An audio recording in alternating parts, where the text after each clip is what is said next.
আসসালামু আলাইকুম, কেমন আছেন সবাই? আই হোপ সবাই ভালো আছেন। আলহামদুলিল্লাহ আমরাও মোটামুটি ভালোই আছি। আমি ফারজানা নতুন দিনে নতুন আর একটি ব্লগ ভিডিও নিয়ে বরাবরের মতো আবারও আপনাদের মাঝে হাজির হয়ে গেলাম। দেশ কিংবা দেশের বাইরে যে যেখান থেকে ভিডিওটা দেখছেন না কেন, ছোট্ট একটা লাইক দিয়ে ভিডিওটা কন্টিনিউ করার অনুরোধ জানাচ্ছি। তো ভিডিওটা আজকে আমি সকাল সকালই শুরু করে দিয়েছি। তো সকালে একটু রান্না করে নিব আর কি, মাংস বের করে নিয়েছিলাম।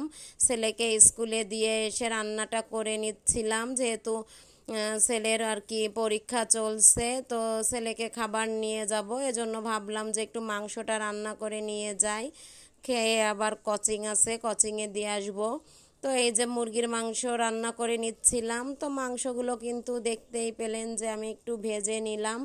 ভাজি করে নিলে মাংসটা কিন্তু আমার কাছে একটু বেশি ভালো লাগে, কারণ ভাজলে একটু আর কি শক্ত হয়ে যায় মাংসটা, অতটা খারাপ লাগে না খেতে। আমার কাছে ভাজি করে নিলে ভালো লাগে। আমি মাঝে মাঝে ভাজি করেও রান্না করি, আবার না ভাজি করেও রান্না করি, যাই হোক দুইভাবেই রান্না করি। তো এই যে রান্না করে নিচ্ছিলাম সব মশলা দিয়ে ভালোভাবে কষিয়ে। যত ভালোভাবে কষাবেন তত কিন্তু যে কোনো তরকারির ক্ষেত্রেই ভালো লাগে। তো মাংসটা এই যে ভালো করে কষিয়ে পরে তেলটা উপরে উঠে আসার পরে এই যে ঝোলের পানি দিয়ে দিয়েছি। আর ঝোলের পানি দিয়ে ঝোলটা একটু কমিয়ে আর কি নামিয়ে নিব।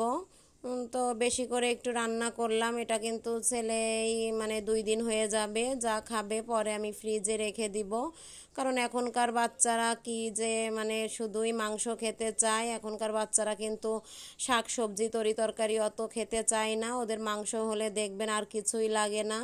তো একটু প্রতিদিন খেতে চাই, খাবার দিলেই সে মানে বায়না করে মাংস খাবো। এজন্য আমি কিন্তু যখনই রান্না করি একটু বেশি করেই রান্না করি, কারণ যেটা থাকে আবার ফ্রিজে রেখে দিই, ওইখান থেকে বের করে করে আর কি গরম করে দিই। আর এই যে রান্না করেছি, আমিও খাবো, ছেলেও খাবে আর কি। আর দেখা যাচ্ছে আমি তো ইফতারি সেরে পরে রাত্রে খাবো। সামিউলের বাবা কিন্তু খাবে না, তার জন্য আবার অন্য একটা আইটেম করব, হয়তো ডাল ভর্তা এমন কিছু একটা করে নিব। তো সেটা রাত্রেই করে নিব, সেটা পরে আর শেয়ার করব না। যে এটাই রান্না করেছি এটাই আর কি শেয়ার করছি। তো এই যে ছেলের আবার টিফিন নিয়ে যাচ্ছিলাম স্কুলে। তো মাংস 3 পিস নিয়েছি, 1 পিস আলু নিয়েছি, আর ভাতের ভিতরে একটু ঝোল দিয়ে নিয়েছি।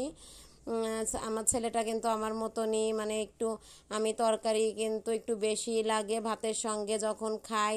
তরকারি বলেন আর মাংস বলেন একেবারে মানে ঝোল ঝোল করেই খাই, ওটা আমার বেশি ভালো লাগে। তো সামিউলের বাবা কিন্তু আবার এমনটা খায় না, পছন্দ করে না, একেবারে শুকনা শুকনা করে খায় সামিউলের বাবা, সেটা মানে আমার ভালো লাগে না, আমি একটু ঝোল ঝোল করেই খাই। তো ছেলের জন্য টিফিন গোছানো হয়ে গেছে, এইদিকে আমি মানে হাতে সময় ছিল কিছুটা, পরে ভাবলাম যে চুলাটাও বসিয়ে দিই, তাহলে কিন্তু বিকালে অতটা প্যারা হয় না। বিকালে তো সব কিছু তৈরি করাই লাগে, অনেক সময় দেখা যাচ্ছে তাড়াহুড়া লেগে যায়, একটু দেখা যাচ্ছে দেরি হয়ে গেলে। তো আমি কিন্তু মানে যখন যেমন আমার সুবিধা হয় তখনই তেমনটাই করি, যেহেতু একটু সময় ছিল এই জন্য ভাবলাম ছোলাটাও ভাজি করে নিই। তো ভাজি করে নিয়েছি, মানে ভুনা করে নিয়েছি ছোলাটা। আর এই যে দেখতেই পাচ্ছেন এখানে কিন্তু আমি এই গরমে কলিজা ঠান্ডা করা একটা শরবত বা ডেজার্ট যাই বলেন না কেন সেটাই আর কি তৈরি করতে চলে এসেছি।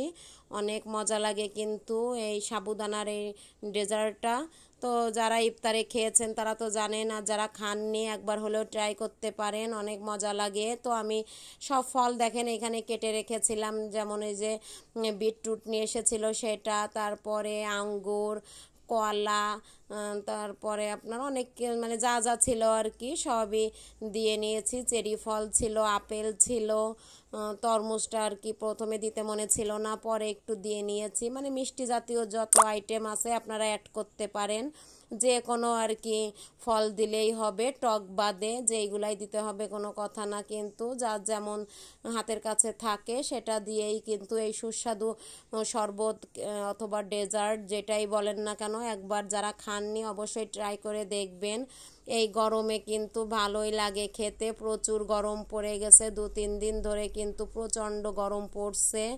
তো তো রোজা থেকে কিন্তু অনেক কষ্টই হয়ে যাচ্ছে। তো এটা বানিয়ে খাওয়ার পরে একবারেই দেখবেন মন প্রাণ একেবারে কলিজা ঠান্ডা হয়ে যাবে। যারা বানাই খাননি এই গরমে অবশ্যই বানাই খাবেন। আর এই যে আমি একটু বেড়ে নিচ্ছিলাম আর কি বাটিতে করে, আমিও খাবো, সামিউলের বাবাকেও দিয়ে দিব। এদিকে ছেলে কিন্তু খায় না, আমার ছেলে সাবুদানাটা পছন্দ করে না। আগেও বানিয়েছি কিন্তু মানে সাবুদানাটা একটু কেমন পিচ্ছিল ধরনের, সে খেতে চায় না, তার ভালো লাগে না। তো এই যে আমার কাছে কিন্তু খুব মজা লাগে, সুস্বাদু লাগে।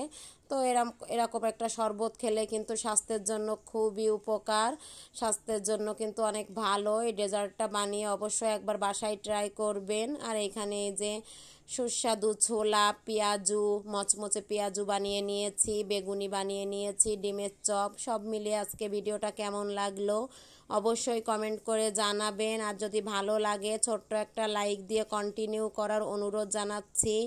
আর যারা নতুন ভিজিট করেছেন, আমার ভিডিওটা নতুন দেখছেন, যদি কোথাও কোনো অংশ ভালো লাগে ছোট্ট একটা লাইক দিয়ে কন্টিনিউ করবেন। আর আপুরা ভাইয়ারা অবশ্যই লাইক দিতে ভুলে যাবেন না।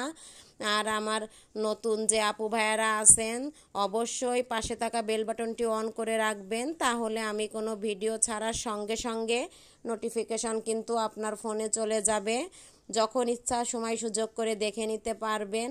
তো আজকে ইফতার আইটেম এতটুকুই ছিল। যদি ভালো লাগে, আমার কোথাও কোনো অংশ দেখে একটু হলেও ভালো লাগে, অবশ্যই কিন্তু পুরো ভিডিওটা দেখে তারপর একটা ছোট্ট একটা কমেন্ট করে চলে যাবেন। তো রোজা কার কেমন কাটলো অবশ্যই কমেন্টে জানাবেন। সেদিনই রোজা আসলো, দেখতে দেখতে দেখেন অনেকটাই রোজা হয়ে গেছে, চলেও যাচ্ছে। আসলে সময় কারোর জন্য বসে থাকে না, যেহেতু মাসটা মানে গোনা হচ্ছে, দেখতে দেখতেই চলে যাচ্ছে রোজাগুলা। তো সবার কেমন কাটছে রোজাগুলো অবশ্যই কমেন্টে জানাবেন। আলহামদুলিল্লাহ আমাদেরও ভালো যাচ্ছে। সবার জন্য দোয়া রইল, আমাদের জন্য দোয়া করবেন। আল্লাহ হাফেজ।